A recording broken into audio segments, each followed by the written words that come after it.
You guys, I have a juicy story time about how one of my friends was almost R-worded at a party and how I saved her. So, yes, this is true, sadly, and I'm not even sure if she remembers the story because I saved her, and thankfully there's no trauma on her side because nothing actually happened. But I'm still traumatized by this. And I also grew up in a very small town, and this was also at a frat party in my hometown because I was a part of the sorority, and so was she, and we were very good friends, and she was a very pretty girl too. But I'm gonna tell you exactly what happened because, as someone who grew up in a very small town, I got lucky when it came to sororities and frats. As someone who was a part of the sorority, a lot of the frat boys were nicer to the sorority girls. So I actually got pretty lucky when it came to my sorority experience as someone who went to a smaller town. I don't even know if I would have liked being in sorority life if I lived in a bigger town. Maybe I would have if I was in the right sorority, but literally there was one sorority and one fraternity at the time that I joined the sorority.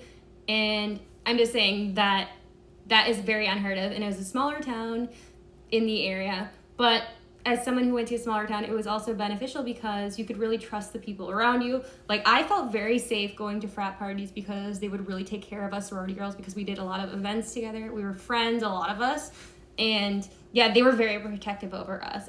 So they would never let anything really happen to us. I've never had an issue with a frat boy besides like dating them, but that's a different story. I'm just saying, like, they're usually like not the type to put you in a situation like that. At least in my hometown, I got very lucky is my point. So considering it was such a small town and there was not a lot of frat boys and there was not a lot of sorority girls, so I'm just saying they were more protective of us and vice versa, and especially the boys over us too. But yeah, so I got very lucky because I never had a problem with frat parties because I was in a sorority. And I never even wanted to join a sorority. That's another story if you want to hear about that later. But I never saw myself being in a sorority. It just kind of happened randomly. But I ended up joining a sorority. And we went to frat parties. And frat parties, essentially, they would invite us, the sorority girls. And they would also let us stay over, like spend the night. Did you guys have that too, if you went to a frat party? But maybe it's different because of where I grew up. Or just because I was in a sorority. You know what I'm saying? So, like, they were more likely to be nicer to the sorority girls versus like general people. And there was less general people there, if that made sense, because there were smaller parties. But I'm just saying, I've seen it all as much. And I've also gone to bigger frat parties like in bigger cities too, but not like from my hometown, if that makes sense too. So I've experienced both. So I got kind of lucky. But what happened was I ended up going to a frat party with all of my sorority sisters. And we honestly, oh, and by the way too, if you want to drink, they let you spend the night there, and they have like blow up mattresses. They'll count how many places they have to sleep. And also a lot of the girls who are dating the frat boys also can like spend the night, obviously, right? Because they get priority and they would get to sleep in their bed. I'm just saying, like, it's actually kind of beneficial if you like frat parties and stuff, but you don't even have to like frat parties. I'm just saying it's like easier to like frat parties if you are in a good environment. So I didn't have a horrible environment until this one situation, but I'm gonna tell you about it. So yeah, what happened is that night, my friends and I were planning on spending the night, and not all my sorority sisters were there. You don't, by the way, you don't even have to go to frat parties, by the way. If you're in a sorority, just saying, you'd never have to go to one. And I didn't go to them that frequently, because I was working a lot too, but I was also dating one of the frat boys temporarily too, so like, I'm just saying, it just depended. But I didn't have to go all the time. There was other things too going on. You don't have to, is my point. You can do it if you want. Is it an experience? Sure. But if you don't want to, you don't have to. There's no pressure, and I never felt forced to do anything.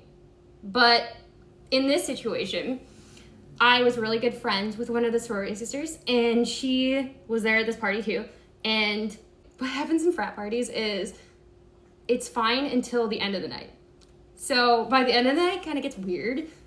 So if anyone's ever gone to a frat party or like stayed the night, it gets really weird. And especially in my hometown, like, there's not a lot of space.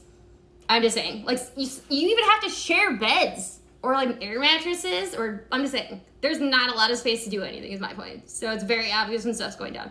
And I can literally tell even when stuff's going down because I'm used to it. Like, I've seen everything is my point. Like, you can't hide it from me. I'm just saying, like, I've seen everything. But by the end of the night, either people are passed out or they are leaving or they're trying to find someone to hook up with or they're hooking up. I'm just saying, like, it gets very awkward. It does. And with, like, I don't have a problem with that either. I'm just saying how it turns out by the end of the night and the lack of space, okay? But as someone who felt safe there, I didn't feel it was a bad environment. But this one situation was very odd. So I was actually passed out, and everyone else was too. And I ended up waking up, which is weird because I'm actually a very heavy sleeper. So the fact that I even woke up says everything. But it was meant to happen in this situation because my sister needed my help, and it was meant to happen. But I ended up waking up because I heard something, and everyone was asleep except this one guy. And this one guy was trying to hook up with my friend who was passed out. Absolutely not. I don't have a problem if you hook up. I don't care. Or if you're under the influence. But if someone is passed out, absolutely not. No. So what I ended up doing was yanking this man off of her. I don't know if I ever said anything. I probably cussed him out. I don't remember exactly what I said. But respectfully, did he deserve it? Yes. But I am very glad that I helped her out. And I don't even remember if she would remember the situation because luckily it didn't actually turn into the worst, but it was definitely turning to the worst.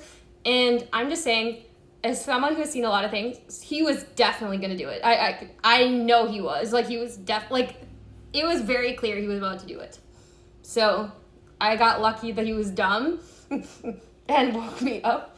But, and also I was so close to her that, like, that's why I woke up even. So she got lucky that I woke up, and that man is so dumb, but that is not acceptable. And I don't even care if people are hooking up. If someone is literally passed out, that's not consent. And I am so glad that I yanked that man off of her. And this man was not even part of the frat. Nope. I don't know whose friend that was. He got kicked out immediately by me. But respectfully so. And I don't remember exactly what I said to him, but I know I was shoot him out. But sadly, stuff like that can happen. And I'm so glad that never happened to me ever. I've been very lucky never to have a situation like that happen to me. Thank goodness. But what would you have done in that situation? And I also would have done this regardless, even if I knew them or not. Like, guy or girl. Like, I would never let that happen to anyone, you know? I don't want anyone to be taken advantage of. And like I said, I don't have an issue if people are, like, drinking whatever under the influence. But if someone's, like, passed out on the floor, that's not acceptable. I don't even care if they're dating or married. That shouldn't be happening. Did I do the right thing? What do you think?